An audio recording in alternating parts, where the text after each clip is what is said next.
Hey everyone, I am very, very excited to introduce everyone to Lisa Gray. I think we've been planning this for like, I don't know, 2 or 3 months. I have been really looking forward to this, mostly because you are like everything everyone wants to talk about. Everyone wants to know, how do you do relationships with chronic illness?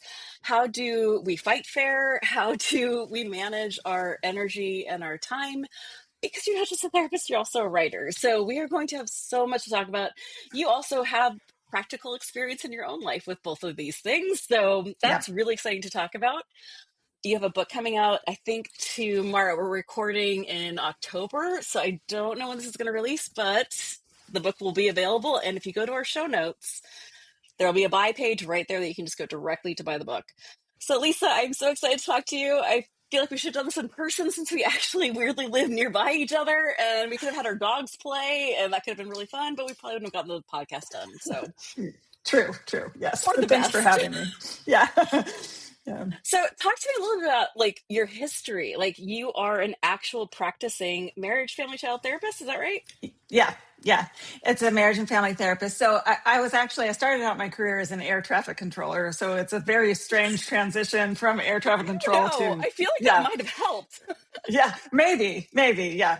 I joke around. I say I had a job where everyone did what I say. Now I have a job where nobody does what I say, but anyway, so when I had kids, I went back to school. I became a therapist. And I never thought that I would like couples therapy, but then I had my first couple and I just totally fell in love with couples therapy. So I became sort of a couples therapy expert. And then my reputation became like, send her all the really hard couples, the high conflict couples, the, people who have tried everything. And I really loved that. And then in 2009, I got diagnosed with Ehlers-Danlos, hypermobile type. And it's just, I don't know, the way the universe works. All of a sudden, all of my couples that came to me, one of them had a chronic illness or they had some component of chronic illness. And so then I started weaving in chronic illness with relationships and just realizing how like chronic illness makes you have to renegotiate every single thing that you've ever already negotiated because everything has changed now. And so, yeah. So then during the pandemic, at the beginning, during the lockdown, I wrote a book called Healthy Conflict, Happy Couple. And that was just a kind of a general book about conflict. And then I really wanted to bring in the chronic illness piece. So now I've written a book about how to have a healthy relationship with chronic illness. Yeah. And you're talking about all these flying pieces. I'm like, I don't know. I think the air traffic controlling might have like done a little more than you think Yeah. it might have in the Yeah. background there. Help me There's a wrangle lot of things everything that change together. quickly. Yeah. Now, Yeah. as you first started with high conflict couples, and I'm wondering what in that space would transfer over to couples with someone with chronic illness or both people having chronic illness. As I don't know if like a lot, well, actually that's probably not true, but like, is there anything that is very similar in those two groupings? Yeah. Well, I think like my first book, Healthy Conflict, Happy Couple, is kind of like the foundational piece. So there's some things about conflict that I think apply to everyone. I mean, it doesn't matter if you're having a conflict with your kid or your boss or your partner, or if you have chronic illness or not. Um, there's a couple of main points that I make in that book. One of them is that conflict increases your intimacy if you do it right. So many Mm. people are afraid of conflict. And the thing is like, if we're in a fight and I'm upset with you about something and I don't tell you about that, then tomorrow morning you're going to wake up and you're going to know me less than you knew me yesterday. Right. So like having the conflict, if it's healthy, means that you truly know the other person. You're truly in contact with their experience. And you can't really have that without conflict because you're two different people. And then the other thing, the biggest piece of advice that I give to every single couple all the time is stop fighting when you're already mad about something, right? Because for most of us, it's like, if I asked you right now, you know what your issues are in your relationship. I know what my issues are, but we don't really want to talk about those on like a perfectly good day when nothing's wrong. So we wait till our partner does that thing that we hate. And then we want to talk about it, but we're already mad. So we're like not really in the best creative problem solving part of our brain. So like saying that really upset me, let's talk about it, you know, after dinner tonight or something sets up the conversation so much better because now you're sitting down when you're not in the middle of it to have the conflict. So that'll get you 50% of the way right there. So it sounds like the first thing you need to work on is impulse control, Hmm.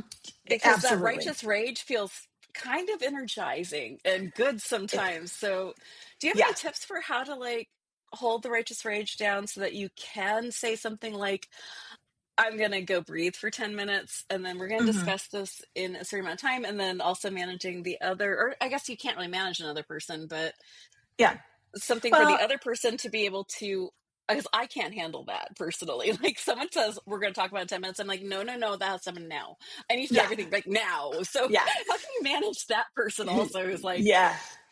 Well, I mean, first of all, especially for those of us with chronic illness, I'm sorry, but sometimes we are going to be in a righteous rage, and there's just like, you know, there's nothing we can really do about that. I think the important part is like, don't do too much damage in that moment. mm, Don't name call. Don't, you know, twist the knife. Don't attack. Those kind of things. Just say like, I'm really upset right now. Just speak for yourself, but don't like attack the other person. So if both people kind of have a little bit of a like an ability to just allow their partner to have their experience, to have their feelings without needing to resolve that in the moment. So it's not that you can't feel it in the moment, it's that you're not in a ah, very good place to resolve it in the moment, right? And then I think in terms of like having the patience to wait for it, I think that's more of like a commitment. Like, do you want to feel better right this minute, just expressing all of your rage, or do you really want to solve it? Because if you really want to solve it, if that's your commitment that I really want to solve it, then you got to figure out how to delay that satisfaction a little bit. And everyone has a different method of that. You know, some people need to like go clean. I don't really get that, but a lot of my clients clean when they when they need to like calm down. Or you know, maybe you need to listen to a podcast or go on a walk or whatever. But if once you have this experience with your partner that if you wait and have a calm conversation, you actually come to a resolution, you feel closer with one another, that makes it easier to wait the next time because you mm. know that like it's going to feel better at the end. So you kind of have to go in with like a trust that this process works. And then when you experience it for yourself, it'll be easier to wait because you'll know it's going to feel better if I do that. Yeah. So for someone who has chronic illness and they've gotten to the point that they can wait, Mhm. I'm training a puppy right now for like service dog training, and the whole wait thing is really funny because I'm like, dude, I get you, man. Like Yeah. I would not be the kid who waits for the two marshmallows. I totally hear it. No, right. If you're the person who is chronically ill and you want to have a really focused conversation with someone who you're having conflict with, do you have any tips for like how to manage your energy during that time, how to prepare your body and your mind for something that you're going to probably have to sit up and stay focused for? Hmm. Well, I think first of all, you're not going to be able to calm your body and your mind in that conversation if you never do it otherwise. So, like, it's going to have to be something that you decide is like a daily practice for you. Like, if I have a daily practice of like breathing or calming my body in some way, then I can drop right into that when I'm in a conflict. But if I never do that at any other time in my life, then like the likelihood I'm going to be able to do it in a conflict is like slim, you know? So that's one thing I would say is like figure out what helps you calm down and start doing that on a very regular basis so that you can get there quicker when you're in the conflict. And then the other thing that I would say is everyone has a different tolerance for how long that conversation can be. And so for some people, it's like, let's sit down and have a 15-minute conversation. And if we're not done, we'll take a break and we'll come back, you know, in a half hour for another 15 minutes. But like this kind of desire to resolve it right this minute that never serves people well. So I would say like know yourself, know how long you can tolerate staying focused and sitting there. And if it's not that long, just have that agreement going in, you know, that we're not going to sit here and duke it out for 3 hours until we figure, you know, we're going to take 15 minutes and see where we can get to. And we have a pause button in our marriage. Yeah, there you go. Uh, Right. that works pretty well. Like, hey, pause. I Yeah. need to go lay down, feet up. Hmm. It works out well. And this is like the first time I've been in a good relationship. So yeah, I married him.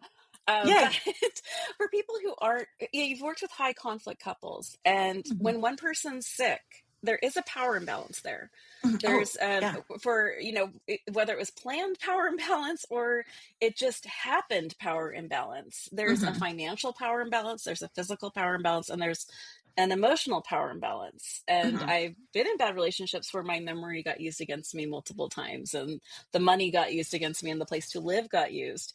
Hmm. How do you, especially since you're so trained in high conflict couples, if Hmm. someone is feeling that or seeing that, what do you say about fighting fair? What do you say about how to stay safe in a relationship like that? Hmm. Is that something you explore in this book? I haven't gotten to read it yet because it's not published, but I'm very excited to.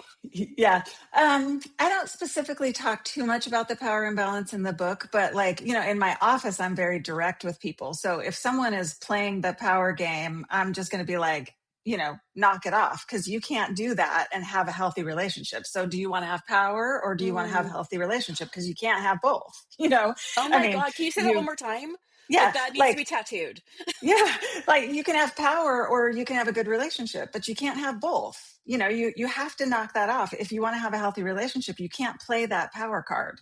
You have to decide that, you're going to be in this together. You can both contribute what you're able to contribute. Sometimes that's equal and sometimes that's not. And that's true for chronic illness relationships and all relationships. You know, so it's like the appreciation of what the other person brings to the table and has to offer and what you bring to the table and has to offer. And they don't have to be exactly equal as long as you're not playing that power card, you know? You're right. This is for every couple. This is Yeah. not just for sick people. Like this, Yeah. if I had heard that back when I was like 16, I think my life would have been really different. Like that Yeah. struggle for power and control and safety, because I think a lot of us equate power with safety. Yes. And Yeah. to let go of that is such a journey. But Hmm. it's a beautiful thing you just said. I want that in like marriage vows. Like that's Yeah, that'd be great. beautiful. Yeah.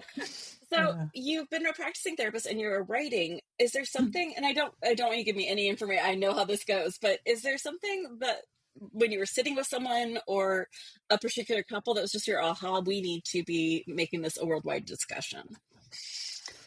Yeah, actually, the first book was just a result of like we were in lockdown and I was bored and I thought, maybe I'll just write down everything I tell people all the time. You But are really achieving. Like most of us in lockdown were like, okay, so I failed at sourdough. right, I exactly, adopted a puppy exactly. that's driving me insane, Yeah, and now I've yeah. watched all of Love Is Blind. Yeah, Like yeah. Well, I feel like with my level of energy, writing is really great because I can be in bed and writing, So, but the second book, I was actually walking one day and I was thinking about how chronic illness is such a grieving process, and I was thinking about the kind of like stages of grief, which we all know are not stages. They're not organized. There's nothing linear about that, but each one of those stages is like an emotional experience that I feel like every chronic illness person kind of can recognize. And then the kind of therapy that I do is called acceptance and commitment therapy. And acceptance and commitment therapy has 6 core skills to it. And I thought, oh, that's interesting. Like there's 6 stages, there's 6 core skills. Like I wonder if I could match those up and kind of like make it useful for people, make it like accessible for people in small chunks.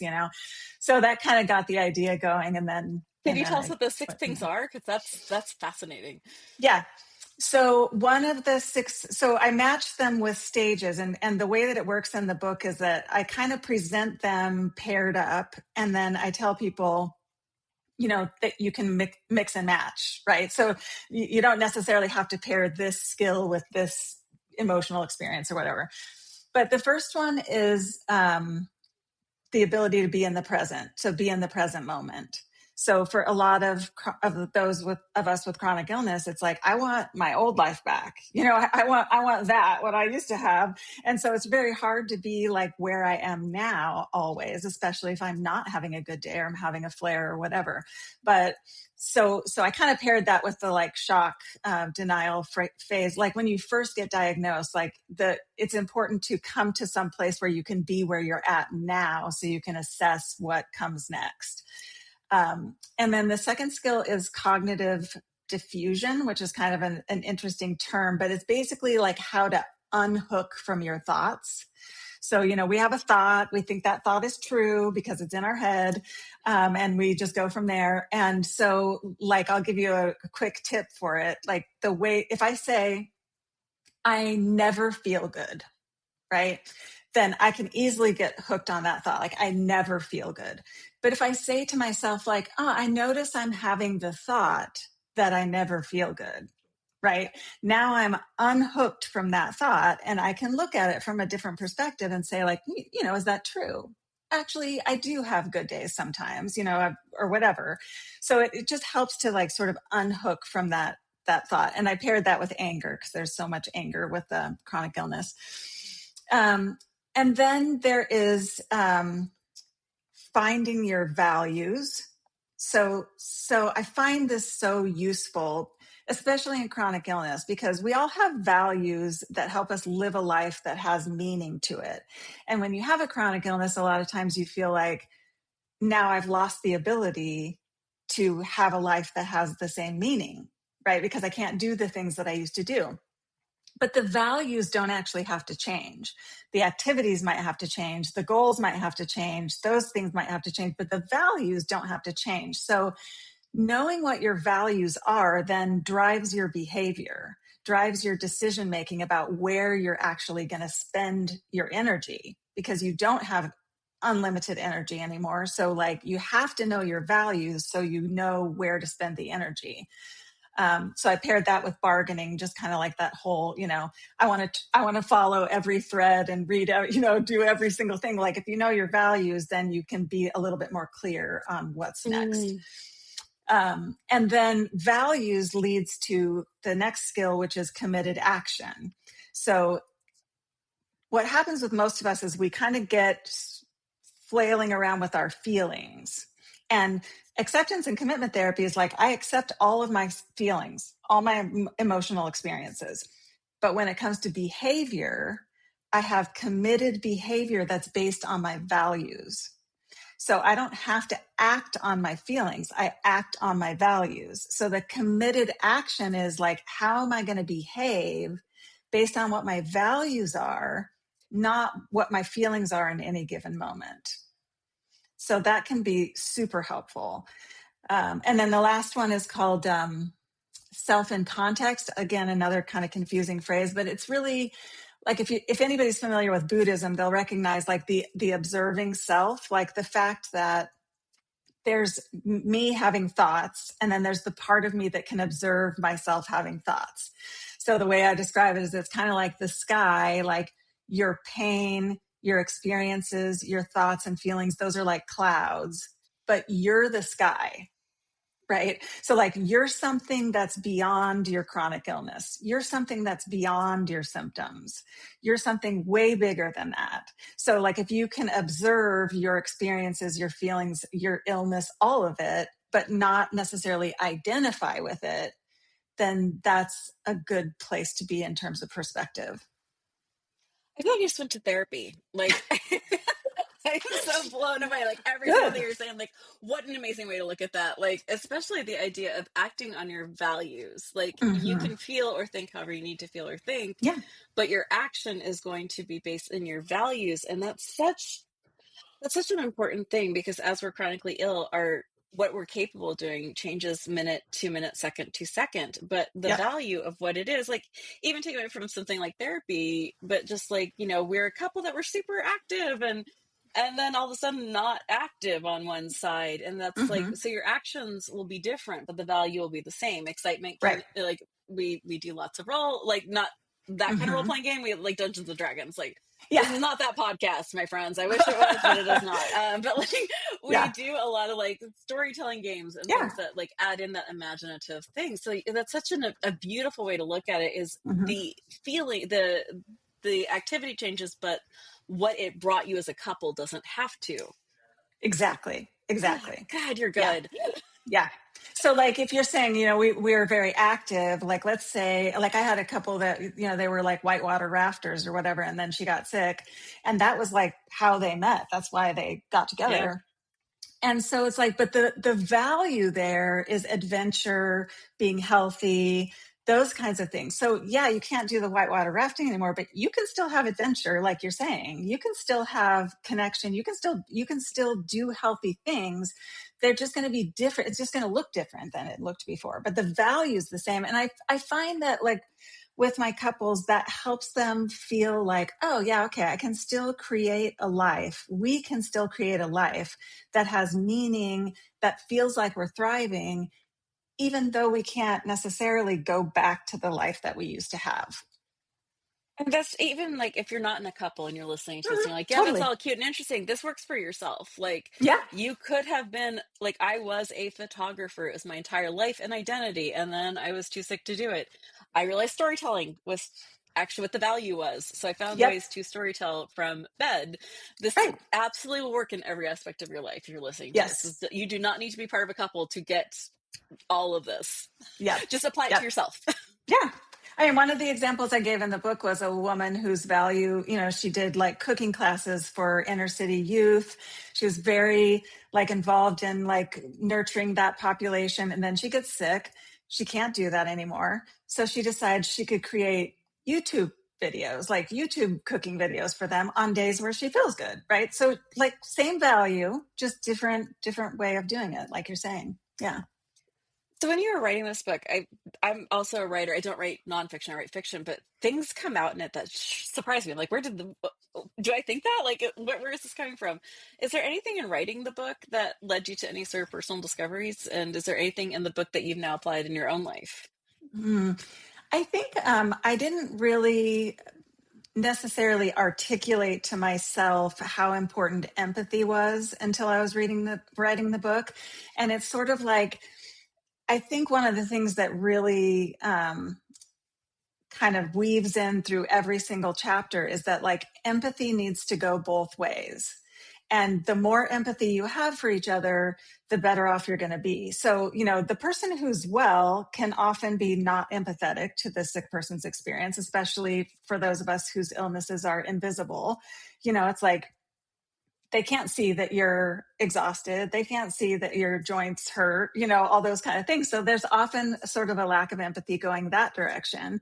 And then the sick person often has a lack of empathy for their partner because, I mean, they're well. They can do whatever they want. Like, why should I feel sorry for them? But their whole life has also changed. They're also grieving something. They are also did not sign up for this. They also didn't think this is where things were going to go. And so if they're a good partner, a good person, like, a lot of empathy has to go in that direction too, because they're hurting too, just in a different way. They're grieving too, just maybe not in the same way that you are. So I'm going to ask you the most important question I can ask anyone at this moment in time in our entire world. How do you build empathy? Oh man. Um, I think that slowing down and taking the time to really hear and understand somebody else's experience, because and I kind of, it's probably due to the internet and the way that our world works now, but it's like you have 20 seconds to, like, talk to somebody about what you think or feel, and they're done with you now. You're a terrible person, whatever. So it's like we live in this very fast paced world where it's like Twitter snippets, or X, or whatever that is. Oh no, it's It's like, Twitter. I I know. refuse. I Me too. refuse. I'm It's like, Twitter. I always call it Twitter, right? Anyway, so we have these little snippets of gotchas, and you're never going to build empathy doing that.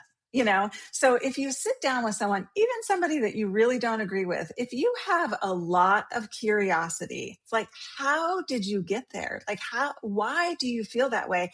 There's always a reason. Human behavior makes sense. It's just that, we don't necessarily want to. And I'm not saying that you should necessarily have empathy towards someone who's hurt you, or is dismissing, marginalizing you, or anything like that. I'm just saying, if you want to build empathy towards someone, then I love that that would you be the said way to do it. curiosity because I Yeah, feel so strongly that empathy is so tied into curiosity and it is. imagination. Mm-hmm. Oh, that's so good to hear. Like I know Yeah. that the research is very clear that one of the best ways to build empathy is to use movies, books, reading is one of the few ways that we Yeah. absolutely know, but we also have virtual reality now. And I don't Hmm. know if you've Yeah. explored some of it, but you can actually live in someone else's body and experience like you are in that body. And Hmm. the research from that has been amazing. Oh, There's one that's on interesting. blindness. Hmm. There's an amazing one on the Green Book, which Oh. if you want to feel true terror, go through a sundown town, Oh, not I in bet. this thing. And it Hmm. is one of the most important tools I think we can start working with as technology Yeah. increase. I'm a big I love tech that. person.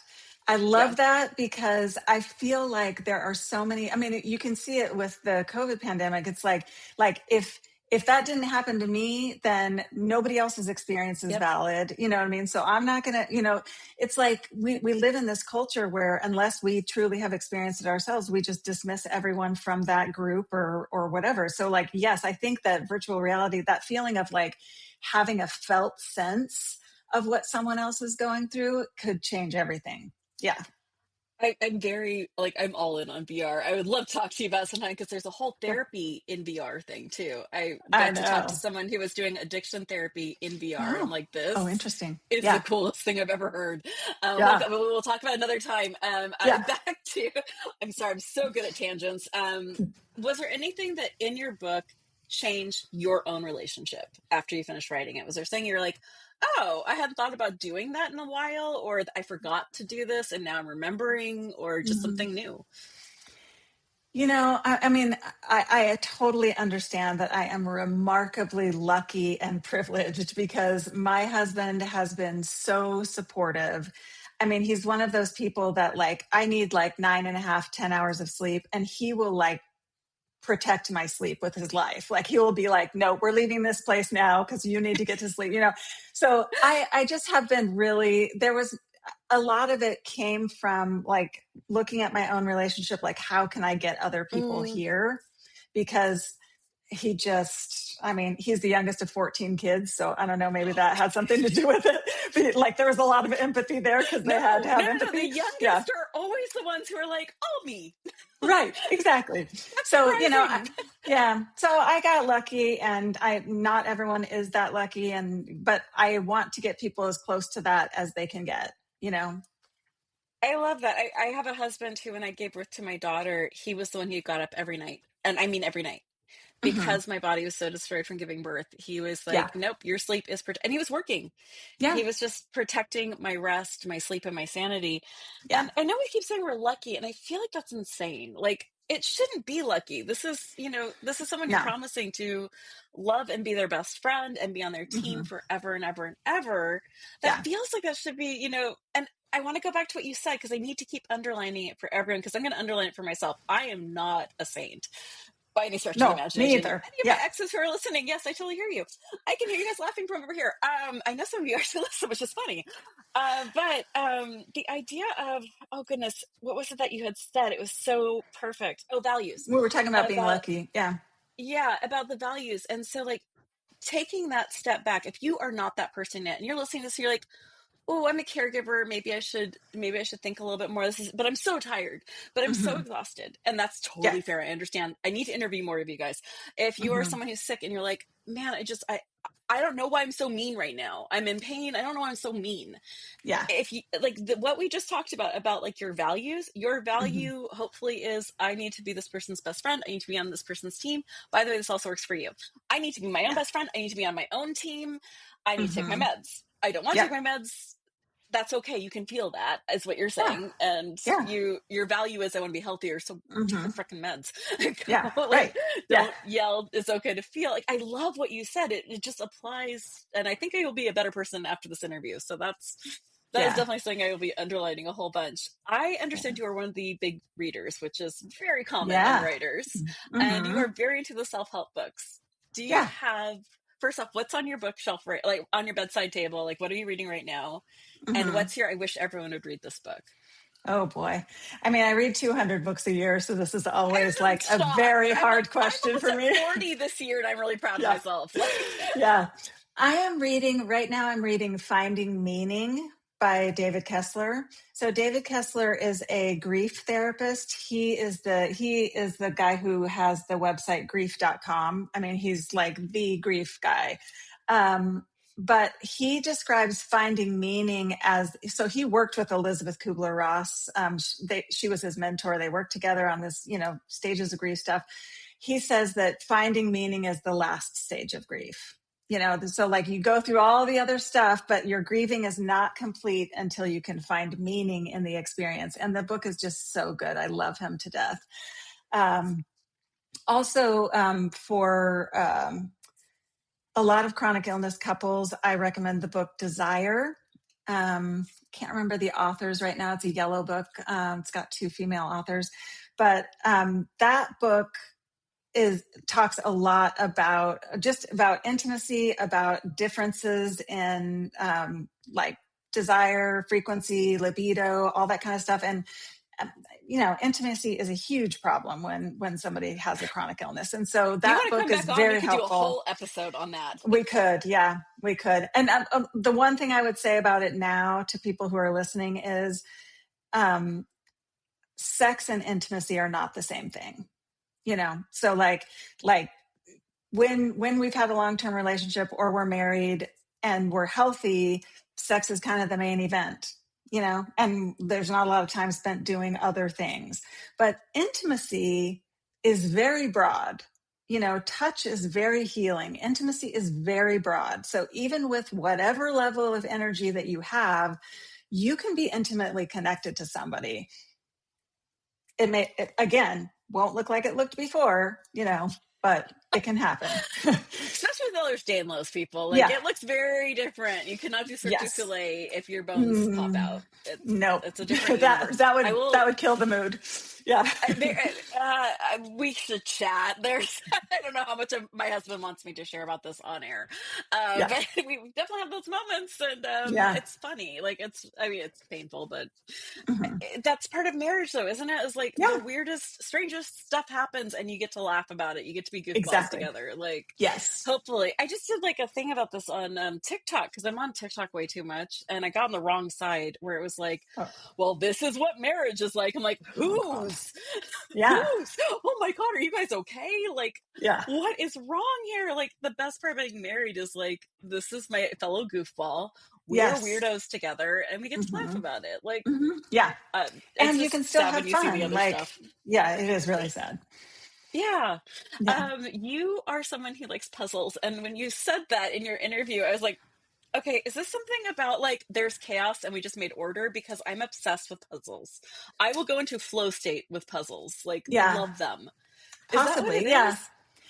Maybe. Like, remember, like several years ago, it was like this big craze to color the mandalas, like the adult coloring books and stuff like Yep. that. I All of feel my like, friends were obsessed.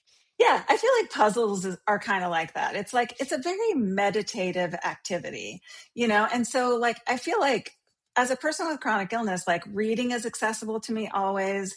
Like, Mm, puzzles are always accessible to my energy level. I have a puzzle table that I can move around. So that's what you're doing. I was going if to ask because I've dislocated my ribs from leaning over. yeah. So like it's a little puzzle table and like you can carry it Right. around. So I can be on the couch or in my bed or whatever. And so I just have found that those kinds of things for me, not only are they meditative and like a daily activity that can help me calm, but also something I can do with my energy level pretty much on any day. Yeah. Do you have a MetaQuest or like VR headset?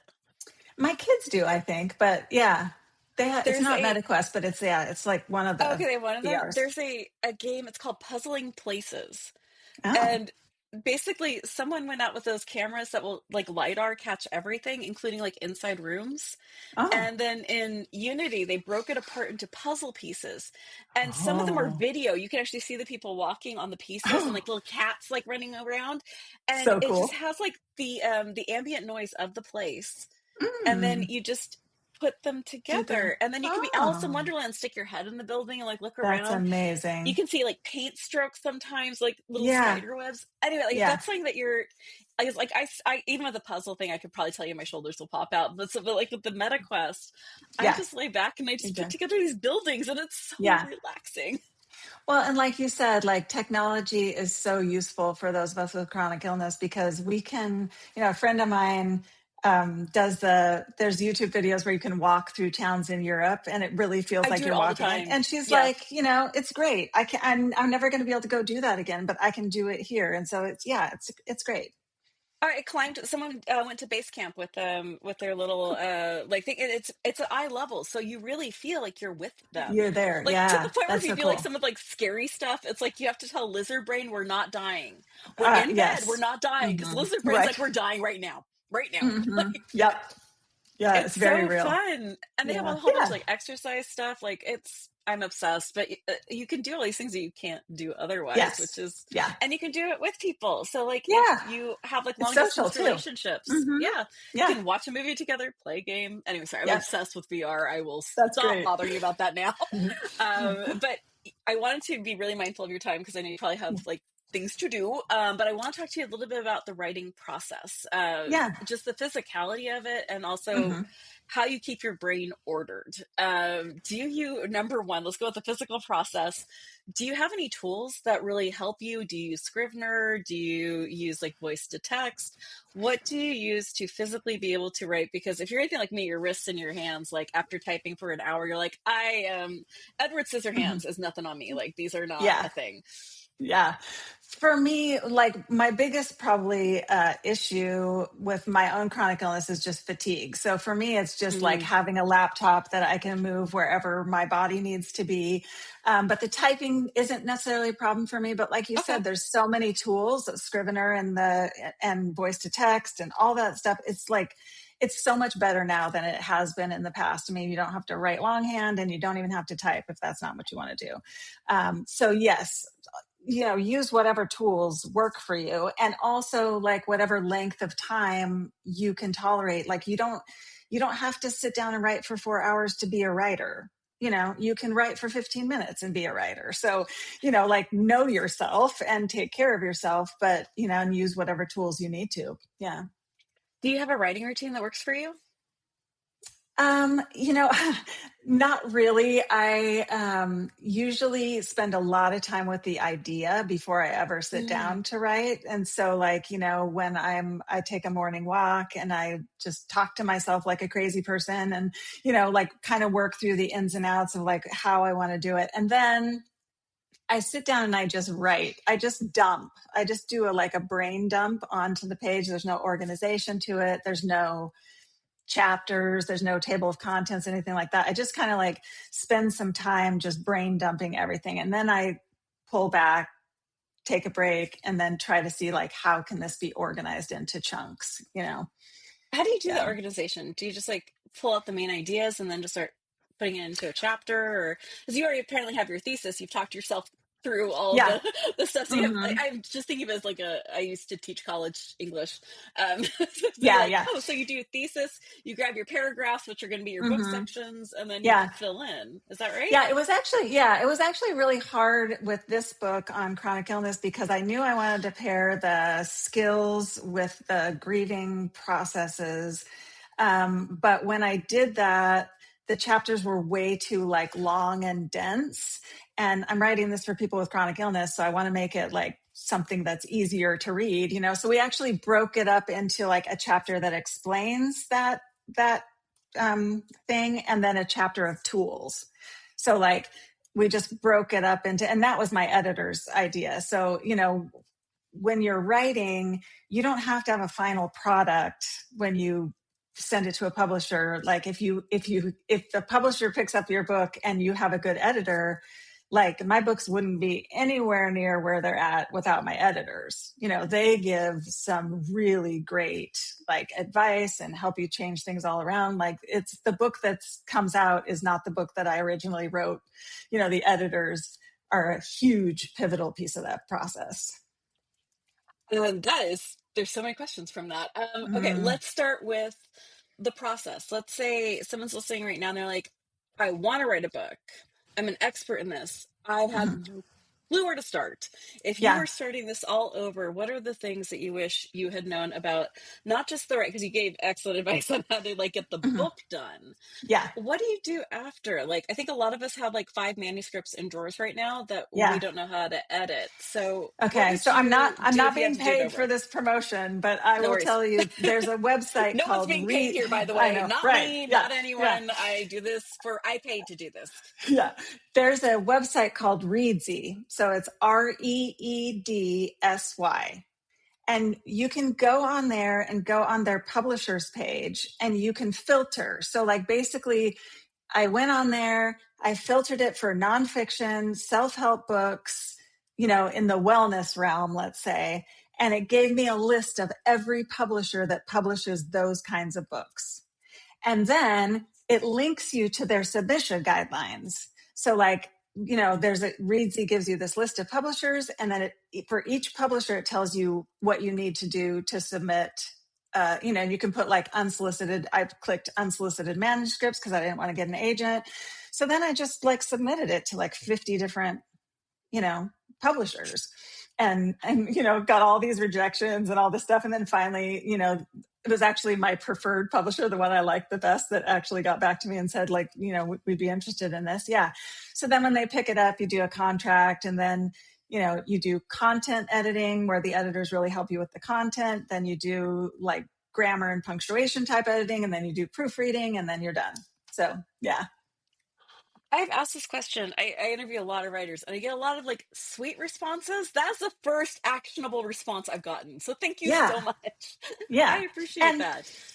when I sent it out to the 50 publishers, I just thought maybe nobody will ever pick it up, but I just want to do this for myself to say that I did it. And so, if you want to write and you think you have good ideas, just like put them out there. You never know. Like someone's going to see your manuscript and think that's a brilliant idea, you know? That is amazing. Mhm. I have one question for you to ask everyone, unless there's something else that I am missing that you want to chat about right now. No, I think that's good. Yeah. Okay, my last question for you is the question I ask everyone, and thank you, Mr. Tim Ferriss, for this question because it's actually a helpful one. Anything you bought for under $100 that actually really is like so worth it? Oh man, I wish I had time to think about this. Oh, I'm Um, sorry. I didn't mean to spring it all on yeah. you.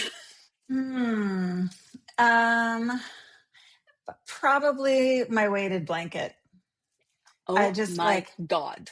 I mean, I love, especially in the winter, there's something about it. Like, just there's something so comforting about like having the weighted blanket energy. And, you know, it's, it's customizable sizes, weights, all that stuff. So depending on what you have going on, but it is really, I really think it's valuable. Yeah. Best thing ever. And like, honestly, Hmm. go bigger. If you think, no, you want a queen at least. You want a Yeah. cocoon. Yes, exactly. Like Wrap yourself up burritoing in is it. not just for Yeah. babies, like especially Hmm. for like I don't know about you, but like I thrash in my sleep and I'll wake up because I have a shoulder dislocation or Yeah. like all of a sudden my leg is like I can't feel my feet. That's weird. Hmm. But the weighted blanket keeps me still. And then like my baby's 18, like not sorry, we're gonna cut that. My baby is a Hmm. grown. My the youngest Yeah. is grown. Hmm. And I still have the pregnancy pillow that I use because like Yeah. I completely like nest myself and then weighted blanket, Yeah. burrito, and then I Hmm. don't like thrash everywhere. It's Yeah. amazing.